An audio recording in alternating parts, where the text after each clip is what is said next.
গণভোটের দুইটি দিক, একটা হচ্ছে হ্যাঁ এবং আরেকটা হচ্ছে না। আমরা অবশ্যই হাঁটে ভোট দেবো, কারণ হ্যাঁ হচ্ছে জনগণের পক্ষে, না হচ্ছে দুশ্মনের পক্ষে, স্বৈরাচারের পক্ষে। হাতে ভোট দিলে আপনি দুইবারে বেশি আপনি প্রধানমন্ত্রী হতে পারেন না, 10 বছর বেশি প্রধানমন্ত্রী হতে পারেন না। জনগণের প্রতি যদি অন্যায় অবিচার করেন তাহলে জনগণ আপনাকে হটায় ফেলে, এটা হচ্ছে জনগণের রায়। আর হাতে ভোট দিলে পরবর্তী কোনো স্বৈরাচার আসতে পারবে না। যদি জটিল সমস্যাগুলো যদি গণভোটে নেওয়া উচিত, কারণ গণভোটে হ্যাঁ দিলে বিভিন্ন সমস্যাগুলো সমাধান করতে হবে জনগণের চাপে হলে, কারণ এই জনগণ সাহস পেয়ে গেছে।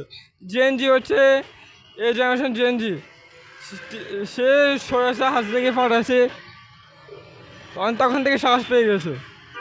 এখন আপনি চাইলেও জেএনজিকে থামাতে পারবেন না, কারণ তারা অনেক সাহসী। কারণ সরকার চাইলে অনেক কিছু করতে পারে যদি জনগণ সমর্থন দিয়ে। জনগণ অবশ্যই সমর্থন দিয়েছে এবং ভবিষ্যতে দিবে, কিন্তু রাজনীতির প্রভাবে, রাজনীতির চাপে যদি কিছু করতে না পারে, যদি চাপে থাকে, তাহলে তো আর কিছু করেন না। আমাদের অবশ্যই গণভোটকে সবল করতে হবে এবং জনগণের সাথে মিলেমিশে কাজ করতে হবে।